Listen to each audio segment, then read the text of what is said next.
Bom mengguncang SMAN 72 Jakarta pada hari Jumat tanggal 7 November 2025. Pelakunya adalah siswa kelas 12. Dari sejumlah informasi yang dihimpun menyebutkan bahwa pelaku bom adalah seorang korban bully. Tapi sebagian ada yang membantah dengan mengatakan bahwa pelaku terpapar ideologi kekerasan. Beberapa sumber menyebut juga bahwa pelaku suka menyendiri dan sering membuat gambar yang mengerikan. Bahkan pada senjata mainan yang dibawa pelaku ada sebuah tulisan yang tertulis "Welcome to Hell". Di tengah kemajuan teknologi dan kebebasan berekspresi di era digital ini, kita melihat ada gambaran dark side dari pergaulan remaja masa kini. Mereka yang dulunya hanya korban di sekolah, kini ternyata dapat menjadi pelaku kekerasan. Bahkan bisa juga menjadi ancaman yang nyata bagi sekelilingnya. Data UNICEF menyebutkan 45% anak usia 14 sampai 24 tahun itu pernah mengalami cyberbullying pada tahun 2020. Tentu angka ini bertambah saat ini. Sementara psikolog Miriam A. Sigarlaki MPSI menjelaskan bahwa kebiasaan menonton secara berulang-ulang bisa memberi pengaruh besar terhadap perkembangan otak remaja. Pertanyaannya sekarang, mengapa remaja bisa berubah menjadi begitu agresif hanya karena bullying atau paparan ideologi kekerasan? Dan apa peran keluarga demi mencegah mereka terjerumus ke dalam lingkaran kekerasan? Ya, sebelum kita melangkah lebih dalam, bagi Anda yang membutuhkan dukungan doa saat ini, Anda butuh teman curhat atau Anda mungkin mengalami apa yang dikatakan bully juga, tidak tahu harus bicara dengan siapa, langsung telepon di 0811 9914 240 ada di layar saat ini atau di WhatsApp di 0822 1500 2424. Dan segera kita akan bahas topik ini bersama narasumber kita, Dr. Lahargo Kembaren, SPKJ. Kita sapa beliau.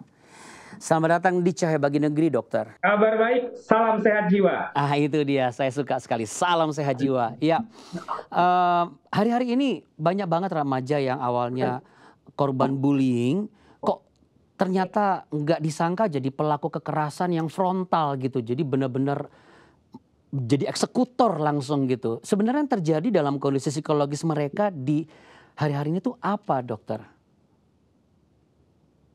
Iya, jadi ketika orang kemudian diperlakukan tidak baik oleh orang lain, baik itu bullying, baik secara verbal maupun secara fisik, dan juga secara relasi atau sosial, dan juga sekarang ini marak sekali cyberbullying, itu memberikan sebuah luka psikologis bagi orang yang mengalaminya. Dan itu bukan hanya terkait dengan psikologis perasaan dan kira, tetapi di dalam otaknya itu ada sel-sel saraf yang terganggu itu keseimbangannya, sehingga muncul yang namanya agresivitas yang terpendam. Nah, kalau seseorang ini tidak memiliki coping skill, keterampilan atau cara untuk kemudian bisa mengatasinya, maka dia bisa melakukan dua hal, agresif terhadap dirinya sendiri, itu yang kita kenal dengan self-harm, dan juga agresif keluar, itu yang kita kenal dengan perilaku kekerasan yang dia tunjukkan, baik secara verbal maupun terhadap benda, kepada orang lain, dan juga terhadap lingkungan. Jadi ada agresivitas yang terpendam yang membuat seseorang itu merasa perlu mengekspresikannya, dan itulah yang kita lihat, dan tidak jarang juga ya, korban bullying ini kemudian di kemudian hari kemudian menjadi pelaku bullying juga karena tidak didampingi dan tidak ditangani dengan baik. proses recovery atau pemulihan dari apa yang dia rasakan. Oke, kalau misalnya sampai sekarang masih banyak yang bertanya walaupun secara umum kan orang tahu lah akan adanya paparan ideologi ekstrim, apalagi lewat internet ya, setiap tampilan-tampilan sosial media yang salah, nilai-nilainya juga keliru dan menyimpang. Semua sudah tahu ini pasti akan bisa berpengaruh kepada setiap orang termasuk terutama anak-anak muda yang selalu melihat itu. Tapi jawaban yang pasti secara ilmu kedokteran kejiwaan ya, kenapa itu semua begitu cepat dapat mempengaruhi cara berpikir bahkan perasaan hingga perilaku remaja hari-hari ini, Dok? Itu jawabannya apa, Dok? Masa remaja itu masa yang unik gitu ya. Dia sudah lewat dari masa anak-anak tapi juga belum mencapai taraf masa dewasa. Dan masa remaja ini ditandai dengan perubahan-perubahan yang terjadi dengan begitu cepat sekali. Ya. Yang pertama itu adalah perubahan organ otak yang namanya amigdala. Itu adalah pusat emosinya. Jadi anak-anak remaja itu sangat responsif, perasaan, emosi, sangat sensitif sekali terhadap hal-hal yang kemudian bisa memicu emosionalnya. Kemudian yang berikutnya ada sebuah area di otak namanya prefrontal cortex. Itu adalah pusat fungsi eksekutif. Bagaimana kemampuan membuat keputusan, rasional dan logis berpikir itu di otak tersebut. Dan pada anak remaja, otak ini masih berkembang, masih bertumbuh. Jadi belum sempurna, belum matur, belum matang dia. Sehingga kemampuan untuk membuat keputusannya itu masih sangat terbatas sekali.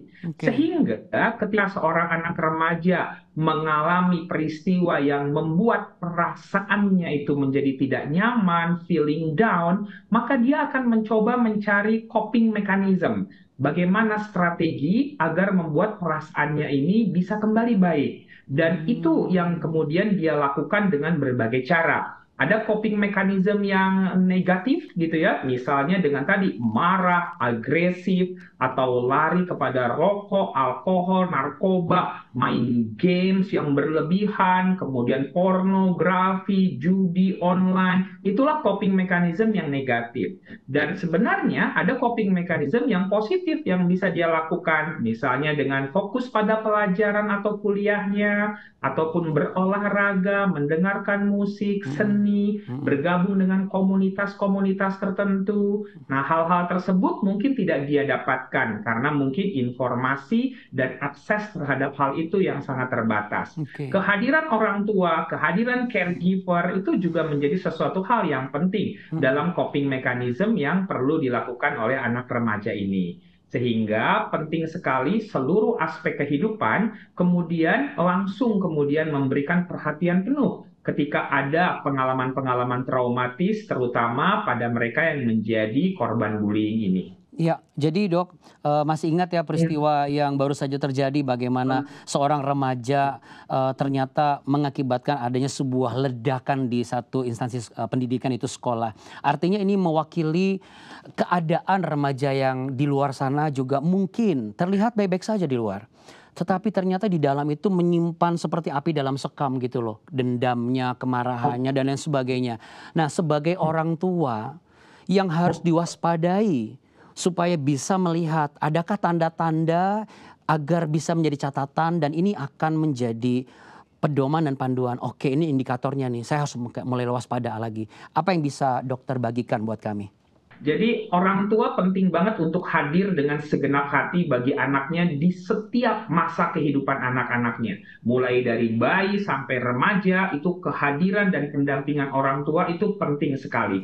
Mendidik mereka di masa muda akan menyelamatkan masa tua mereka. Nah, bagaimana orang tua bisa melihat gitu ya, adakah perubahan-perubahan yang terjadi pada anaknya dengan dia punya attachment, kedekatan yang baik dengan anaknya, pola komunikasi yang baik dengan anaknya. Itu yang memudahkan orang tua untuk kemudian melihat.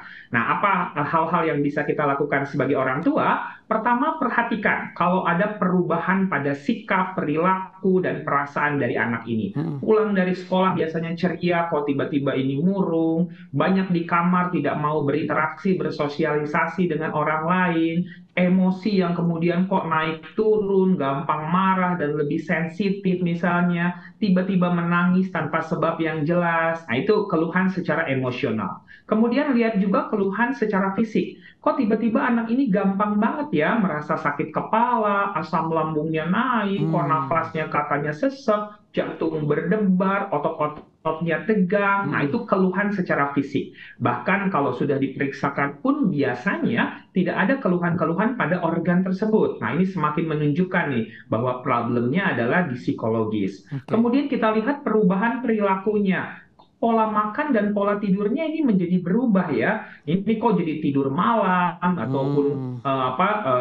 terbangun-bangun, nggak nyenyak tidurnya, atau malah kebanyakan tidur, dikit-dikit langsung bawaannya pengen rebahan saja, atau pola makan yang berubah, selera makan yang menurun atau selera makan yang berlebihan, itu juga menunjukkan perubahan perilaku dia.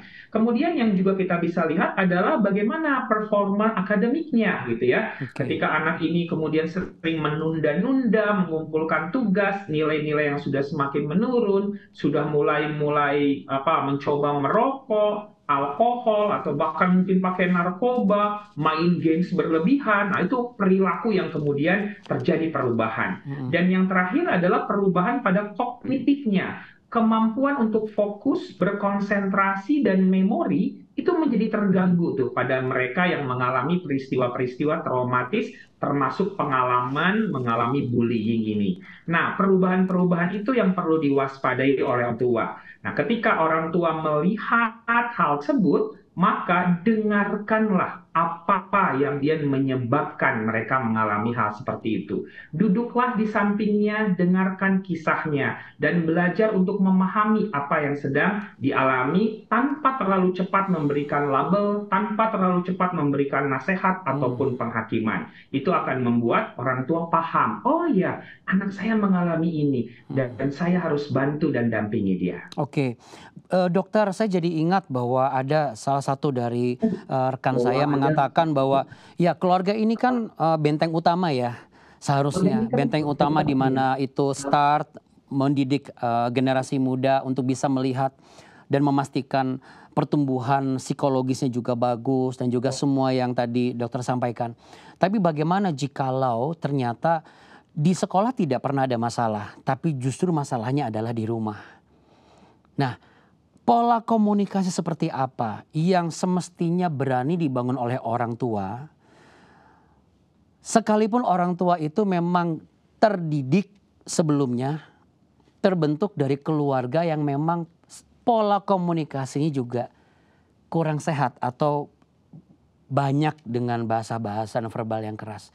Apa yang harus dilakukan saat ini untuk bisa menjadikan keluarga benar-benar menjadi poros utama dan benteng utama mewaspadai anak-anak? Wah, saya senang sekali dengan pertanyaan ini karena ini akan menjadi solusi bagaimana kita bisa mencegah berbagai hal yang buruk bagi anak-anak, terutama remaja di masa sekarang ini. Ya. Sebuah survei tahun lalu menunjukkan gitu ya, kalau zaman dulu anak-anak yang terganggu jiwanya, yang berperilaku buruk, itu berasal dari keluarga yang broken home. Orang tuanya ribut, bertengkar, Ya. wajar kita melihat, oh ini anaknya ini berperilaku buruk gitu ya, kemudian juga menjadi troublemaker gitu. Tetapi survei terakhir menunjukkan bahwa ternyata anak yang terganggu kejiwaan dan perilakunya justru berasal dari keluarga yang utuh. Utuh kelihatan dari luar, hadir secara fisik, tetapi tidak ada emotional bonding dengan anaknya. Dan ternyata banyak anak-anak yang terluka pertama kali justru dari keluarga. Keluarga yang tidak memberikan kehangatan, tidak memberikan perhatian dan apresiasi kepada anaknya, itu bisa memberikan suatu luka psikologis. Apalagi kalau keluarga ya memang melakukan tindakan-tindakan agresif kepada anak. Ada yang bilang karena bullying yang pertama kali yang dialami oleh anak justru berasal dari keluarga. orang tua yang membanding-bandingkan anaknya dengan orang lain, orang tua yang memberikan ekspektasi tinggi pada anak, mengecilkan si anak, tidak memberikan apresiasi. Itulah yang kemudian menyebabkan anak ini merasa perlu mencari validasi di tempat lain. Dan itu sangat mudah mereka dapatkan sekarang ini, misalnya dari internet, dari handphone, dari gadget yang mereka miliki. Coba lihat tombol media sosial sekarang, like, love, subscribe, komen, itu validasi emosi. Dan kalau anak kita fokusnya lebih banyak ke sana, menunjukkan bahwa di dunia nyata mereka sangat kurang sekali mendapatkan hal itu. Sehingga setuju banget, keluarga harusnya menjadi benteng pertahanan untuk menghadapi zaman di era digital yang memberikan begitu banyak stresor, begitu banyak tantangan yang harus kita hadapi. Ya, yang dokter sampaikan ini saya rindu bisa didengar semua para orang tua nih dari obrolan kita. Dan dari keluarga kita meningkat ke komunitas berikutnya, yaitu sekolah, gereja, ya, atau organisasi-organisasi kerohanian khususnya yang bergerak dalam kerohanian Kristen. Apa dan seperti bagaimana peran yang semestinya sekolah dan gereja dalam mencegah perilaku agresif akibat trauma perundungan yang mana itu berawal dari verbal para orang tua mereka sendiri. Supaya si anak tidak mencari validasi di luar, malah justru akhirnya terjebak dalam konteks radikalisasi dan agresivitas yang begitu tinggi tanpa melihat sisi kemanusiaan lagi. Silakan dokter. Ya, jadi ekosistem dari seorang anak remaja bukan hanya di rumah saja ya. Dia ada sekolah, ada misalnya tempat ibadah, ada komunitas, dimanapun dia berada, seharusnya semua tempat itu memberikan suatu kenyamanan dan keamanan ya bagi anak gitu ya. Jadi harus ada zero tolerance area dimanapun mereka berada untuk bullying ataupun agresivitas yang lain. Artinya sekolah misalnya harus punya suatu sistem bagaimana melakukan tindakan pencegahan terhadap bullying ini. Secara rutin dan berkelanjutan disampaikan tentang resiko terjadinya bullying di sekolah, dan setiap guru juga aware dan waspada ya. Kalau misalnya anak yang bercandanya berlebihan, kadang-kadang ya anak zaman sekarang nganggapnya bercanda saja, tetapi buat orang lain mungkin itu sudah memberikan suatu luka psikologis. Sehingga kita perlu melihat interaksi relasi itu individu per individu gitu ya. Ada juga sekarang ini beberapa orang anak remaja yang mungkin kelihatannya agak berbeda ya. Cara ngomong, bersikap, perilaku, atau pola pikirnya yang mungkin nggak sama seperti kebanyakan. Dan perbedaan ini seringkali menjadi awal mula tuh terjadinya bullying itu. Baik secara verbal, diejek, dikucilkan gitu ya. Ataupun secara fisik, secara sosial, bahkan juga di cyberbullying ya, yaitu di media sosial, di internet. Nah, hal-hal yang seperti ini tentunya perlu menjadi perhatian ya, sehingga memunculkan banyak perilaku-perilaku, banyak kegiatan-kegiatan yang sifatnya positif akan menjadi suatu pembanding seimbang dengan resiko terhadap terjadinya tindakan-tindakan bullying dimanapun anak dan remaja ini berada. Dokter, saya sedang membayangkan nih, di sekolah anak saya, kemudian di komunitas anak saya beraktivitas, tersedia tenaga konseling profesional seperti dokter misalnya. Sehingga ada ruang diskusi yang benar-benar bisa memberikan sebuah rasa penerimaan yang tepat daripada dia harus mencari di luar. Menurut dokter perlu nggak? Wah, ini sih menurut saya suatu keharusan di masa sekarang ini. Karena begitu rentannya anak dan remaja kita terhadap terjadinya luka psikologis, maka setiap sekolah, institusi itu perlu menyiapkan ruang yang aman dengan tenaga-tenaga yang terlatih gitu ya. Kalau zaman dulu kita tahu ada yang namanya P3K, pertolongan pertama pada kecelakaan gitu ya, itu untuk luka secara fisik. Tetapi sekarang kita punya yang namanya P3LP, pertolongan pertama pada luka psikologis atau dikenal juga dengan psychos aid. Nah, ini mungkin sesuatu hal yang sederhana, tetapi kalau dilakukan akan banyak sekali manfaatnya. Bahkan mungkin bisa menyelamatkan ya nyawa seseorang. Nah, P3LP atau pertolongan pertama pada luka psikologis itu sederhananya ada 3 tahap. Yang pertama adalah look atau melihat. Jadi lihat nih kalau ada seseorang yang kok tiba-tiba ada perubahan perilaku ya, kok anak ini keluar dari toilet matanya basah, kok anak ini semakin lama semakin sering datang terlambat, nilai-nilainya kok semakin lama semakin menurun misalnya. Kemudian yang kedua adalah listen, dengarkan mereka apa yang menjadi kisah dan cerita mereka tanpa menghakimi, tanpa terlalu cepat memberikan nasihat. Listen, hanya mendengarkan saja. Baru yang ketiga adalah link, menghubungkan mereka dengan apa yang mereka perlukan. Oh, anak ini butuh pendampingan nih. Sampaikan kepada anak ini sebagai teman atau sebagai guru atau sebagai pemuka agama. Kamu kalau ada apa-apa, kamu tahu ya, aku ada di sini untuk kamu. Kamu kalau mau cerita, jangan sungkan-sungkan. Kamu ceritakan ke aku siap untuk mendengar. Ini nomor teleponku. Kalau ada apa-apa, boleh kontak misalnya. Itu menghubungkan dia dengan diri kita. Atau hubungkan dia dengan komunitas. Wah, kayaknya kamu mau nggak kamu join nih, ada komunitas nih, ada persekutuan ini nih, mau nggak bergabung misalnya. Iya, iya, Atau hubungkan dia dengan profesional kesehatan jiwa, iya. konselor yang ada di sekolah misalnya yang sudah profesional, ataupun ke psikiater, ataupun ke psikolog, itulah yang namanya link, menghubungkan. Nah, Iya. ini yang kita sebut tahapan-tahapan yang dinamakan psychological first aid atau pertolongan pertama pada luka psikologis.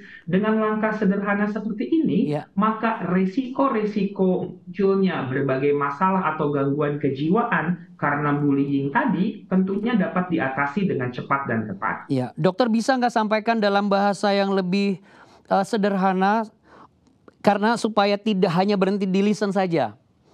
Karena kebanyakan orang tua nih takut di linknya. Karena mereka takutnya nanti, wah dikira anak saya bawa ke dokter Lahargo yang kemarin di CBN Cahaya Bagi Negeri, ini nanti dikira anak saya sakit jiwa, gila ini. Nah, bagaimana mengubah mindset ini? Apa yang bisa dokter sampaikan di edukasi nih untuk para setiap orang tua bahwa ketika membawa ke tenaga profesional seperti dokter, itu bukan menyatakan bahwa anak saya sedang sakit jiwa dan gila gitu. Bagaimana, Dok?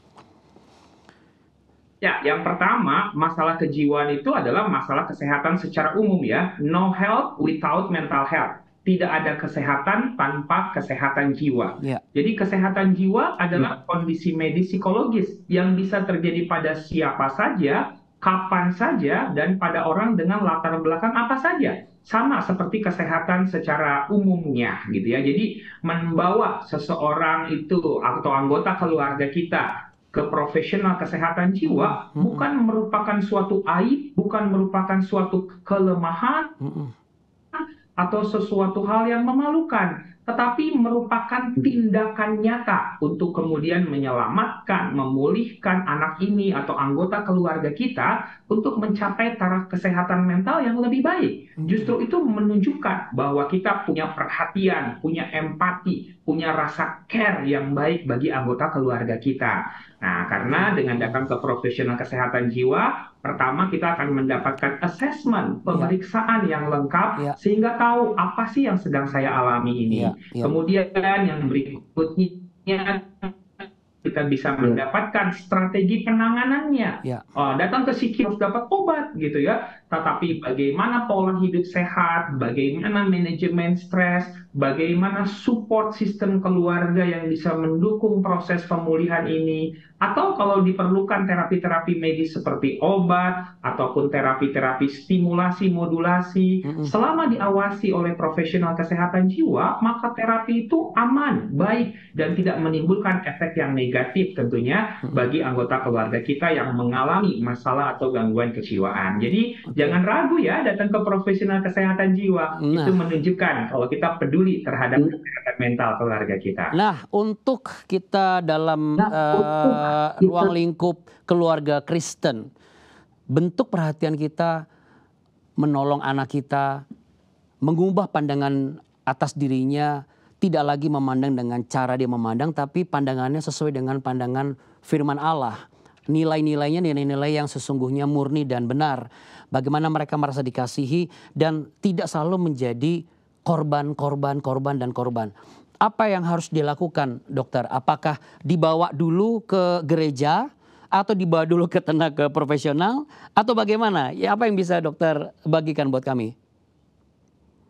Iya, jadi penanganan terhadap korban adalah holistik. Artinya semua dimensi kehidupan boleh dijalankan secara sinergis. Oke. Membawanya ke profesional, kedokteran jiwa gitu ya, ataupun secara medis itu penting untuk dilakukan agar luka psikologisnya cepat bisa teratasi. Kemudian pendekatan secara rohani dan spiritual juga penting untuk dikerjakan gitu ya. Iya. Kitab suci menunjukkan bahwa yang namanya masalah kesehatan jiwa bukan hal yang tabu, bukan hal yang aneh gitu ya. Ya. Banyak sekali yang kita dapatkan tokoh-tokoh di dalam misalnya kitab suci yang kemudian mengalami stres, ingin mati saja gitu ya, rasanya depresi, beban masalah yang begitu berat. Tetapi dengan datang kepada Tuhan, dengan berdoa, dengan mendekatkan diri kita pada Pencipta, ternyata memberikan suatu spiritual coping, memberikan suatu ketenangan, memberikan suatu pemulihan yang lebih nyata dalam kehidupan kita. Iya. Jadi tidak harus bertentangan, tidak harus mana yang duluan, berjalan secara sinergis dan holistik, kolaboratif. Itu yang justru dibutuhkan bagi orang yang mengalami korban bullying untuk mencapai proses recovery.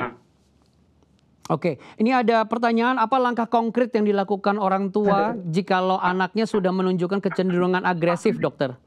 Jadi agresivitas pada anak itu tentunya harus diwaspadai gitu ya, dan harus disikapi dengan cermat, dengan sangat baik. Yang pertama kita coba lihat gitu ya, agresivitas ini adalah gejala dan pasti ada penyebabnya. Jadi rasa marah, rasa emosi itu sebenarnya adalah kalau di fenomena gunung es itu adalah bagian permukaannya saja. Nah, di bawahnya itu banyak sekali muatan-muatan emosi yang lain. Misalnya rasa frustasi, rasa sedih, rasa depresi, merasa diabaikan, merasa sendirian, merasa kesepian.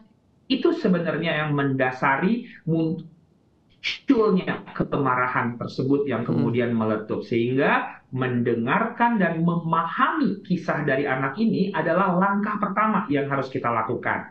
Nah, baru berikutnya adalah kita lihat apa strategi yang bisa membuat anak ini bisa menurun agresivitas dan memberikan pendampingan, kehangatan, perhatian, dan empati. Itu sudah merupakan suatu langkah minimal yang membuat anak ini terisi lagi tangki emosinya yang tadinya kosong karena mendapatkan perlakuan yang nggak baik. Tapi kalau orang tuanya hadir dengan penuh kasih sayang dan perhatian, itu akan mengisi kembali tangki emosi dari anak ini. Dan kalau memang dibutuhkan, jangan pernah ragu ya, datang ke profesional kesehatan jiwa, karena ada penanganan yang komprehensif yang bisa dilakukan untuk mengatasi agresivitas pada mereka yang menjadi korban bullying. Dokter, kita tentu merindukan ya adanya komunitas-komunitas positif yang bisa menjawab merasa kesendirian anak-anak remaja ketika mereka menghadapi masalahnya. Tetapi kalau dari penjelasan dokter tadi, sebenarnya keluarga itu bisa jadi komunitas positif ya buat setiap para remaja. Supaya mereka tuh nggak ngerasa sendirian dalam masalahnya, lalu mereka juga nyaman ketika mereka dibawa ke tenaga profesional, betul nggak? Jadi mereka tidak merasa dijustifikasi bahwa wah ini ada yang salah dengan hidup saya gitu loh, dokter. Jadi di jam usia itu menghabiskan waktunya itu lebih banyak secara online. Beberapa riset menunjukkan 60% waktu manusia itu habis dengan online. Sehingga sangat jarang sekarang ini orang tua dengan anak itu eye to eye, heart to heart, deep talk, itu sangat kurang. Makanya saya lagi merancang sebuah gerakan rindulah mata yang menatap dan bukan jari yang mengetik gitu ya. Jadi beberapa institusi menganjurkan gitu ya, milikilah waktu berkualitas orang tua dan anak itu minimal 20 menit aja setiap hari untuk masing-masing anak. Itu udah cukup tuh untuk pembicaraan yang mendalam, deep talk gitu ya, sehingga ada kehangatan, perhatian, empati di sana. Itu menjadi investasi yang sangat besar bagi setiap keluarga dalam menghadapi berbagai tantangan di dalam kehidupan ini. Aduh, yang dokter sampaikan ini kalau dilakukan di setiap keluarga, keluarga akan jadi cikal bakal komunitas positif buat setiap para remaja. Jadi mereka nggak merasa sendirian, betul ya dok ya? Pakat. Dokter terakhir, last but not least, pesan penguatan dong dokter. Ya bagi setiap keluarga pada umumnya, namun secara khusus untuk keluarga Kristen di Indonesia ini, yang ternyata di balik mereka menyaksikan pembicaraan kita, mereka juga sedang berjuang dalam menolong anak-anak mereka untuk keluar dari lingkaran agresivitas, lingkaran bullying, dan hal-hal yang selama ini sudah menjerat anak-anak mereka. Silakan, apa yang bisa Anda sampaikan? Ya, menjadi korban itu sangat tidak enak, tapi sering sekali itu tidak bisa kita hindari. Ketahuilah, anak kita itu bukanlah pecundang, tetapi dia adalah seorang pejuang yang sedang mencari ruang aman bagi dirinya. Sehingga orang tua hadirlah dengan sepenuh hati, dengan segenap kasih bagi anak-anak ini, sehingga tidak perlu mereka mengalami agresivitas.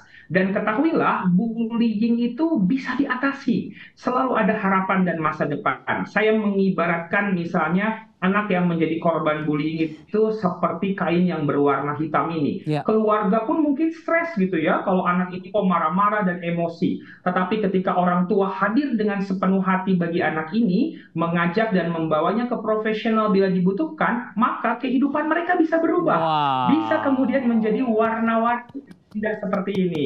Nah, inilah yang namanya harapan dan masa depan ini. Jangan putus asa, jangan pernah ragu bahwa kita kalau dikuatkan dan saling bersatu satu dengan yang lainnya, maka harapan itu tetap ada di depan kita. Terima kasih, salam sehat jiwa. Salam sehat jiwa dari Dr. Lahgo Kembaren, spesialis ilmu kedokteran jiwa, dan itulah sebabnya kami hadirkan beliau di Cahaya Bagi Negeri ini. Penjelasan Anda memberikan secercah harapan dan cahaya yang akan menerangi setiap keluarga. Terima kasih dokter, tetap semangat, doa kami Anda selalu sehat nih supaya tetap melayani setiap keluarga dan generasi remaja-remaja ya, supaya mereka semua benar-benar mendapatkan jawaban. Terima kasih dokter. Salam sehat jiwa. Kekerasan di kalangan remaja bukanlah masalah sepele. Di dalam setiap kasus bullying sesungguhnya ada hati yang terluka, dan dalam setiap kasus radikalisasi karena pengaruh ideologi tertentu, ternyata ada seorang remaja yang sesungguhnya sedang mencari identitas dirinya dan tempat yang nyaman untuk menerima dia, dan dia merasa dihargai. Sebagai keluarga Kristen, sebagai orang percaya, kita yakini setiap anak diciptakan Allah dengan tujuan mulia. Maka tentu kita tidak boleh mengizinkan, kita tidak boleh membiarkan yang namanya luka, dendam, atau pengaruh jahat menggantikan panggilan dan tujuan ilahi itu. Mari, saya mau mengajak Anda untuk benar-benar ambil langkah nyata mulai saat ini. Sebagai orang tua, ayo kita lembutkan hati kita. Coba buka hati, buka telinga kita, menjadi pendengar yang baik.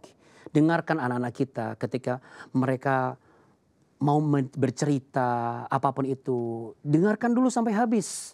Dan jangan terlalu cepat untuk meresponi, bahkan menegur mereka. Supaya mereka diterima dan dihargai. Dengan demikian, terbangunlah yang namanya komunikasi secara terbuka dan kondusif. Sehingga yang terjadi adalah suasana rumah kita itu suasana rumah yang aman. Karena setiap orang di dalam rumah itu berhak untuk bercerita secara terbuka tanpa dihakimi dan disudutkan. Dan mulai libatkan mereka dalam komunitas yang tentunya pengajarannya sehat di gereja. Kalau memang membutuhkan, jangan ragu, kita juga harus terbuka untuk meminta bantuan tenaga profesional. Jikalau memang situasi itu diperlukan. Namun tetaplah percaya. Sesungguhnya Tuhan tidak pernah membiarkan mereka berjuang sendirian. Dan Tuhan panggil kita sebagai orang tua mereka, yaitu anak-anak kita, itu untuk menjadi mitranya Tuhan dalam memulihkan kehidupan anak-anak kita. Karena mereka adalah generasi masa depan. Jika konten ini memberkati Anda, jika apa yang Anda dengar menginspirasi Anda, langsung kasih like, share, dan komentar Anda kami tunggu. Dan jangan ragu juga untuk langsung tag ke teman atau keluarga yang memang Anda melihat sendiri bagaimana keluarga ini membutuhkan penguatan. Bagikan konten ini. Firman Tuhan hari ini, jika aku berada dalam kesesakan, engkau mempertahankan hidupku. Terhadap amarah musuhku, engkau mengulurkan tanganmu dan tangan kananmu menyelamatkan aku. Tertulis dalam kitab Mazmur pasal 138 ayat yang ke-7. Dan terima kasih sudah mengikuti Cahaya Bagi Negeri secara tuntas hari ini. Jika Anda terberkati dengan topik hari ini, berikan like dan share video ini, jangan ragu. Tapi pastikan juga terlebih dahulu Anda sudah subscribe channel Jawaban ini agar setiap konten yang mengubah hidup Anda terus Anda dapatkan. Saya Andi Othniel, sampai jumpa di topik selanjutnya.